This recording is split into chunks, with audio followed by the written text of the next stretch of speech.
আনাগলিতে ঠোঁটে রং মাখিয়ে কুপি হাতে দাঁড় করিয়ে দিয়েছেন। হ্যাঁ হ্যাঁ, আমি সেই মেয়ে।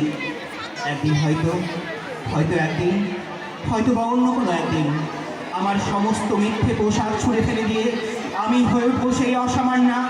খোলা চুল, মেঘের মতো থাকবে আমার খোলা পিঠ, দু চোখে জ্বলবে ভীষণ আগুন, কপাল ঠিকরে বেরোবে ভয়ঙ্কর তেজরশ্মি, হাতে ঝুলসে উঠবে সেই খড়গ, দু পায়ের নুপুরে বেজে উঠবে রণদন্দুভি, নৃশংস অট্ট হাসিতে ভরে উঠবে আকাশ। দেবতারা যার ভয়ে শঙ্কিত হয়ে বলতে থাকবে, মহামেঘ প্রভাং ঘোরং মুক্তকেশী চতুর্ভুজাং কালিকাং দক্ষিণামুণ্ড মালা বিভূষিতাং।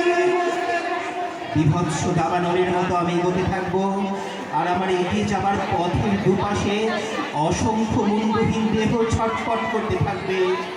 সভ্যতার দেহ, সমাজের দেহ, প্রগতির দেহ, উন্নতির দেহ।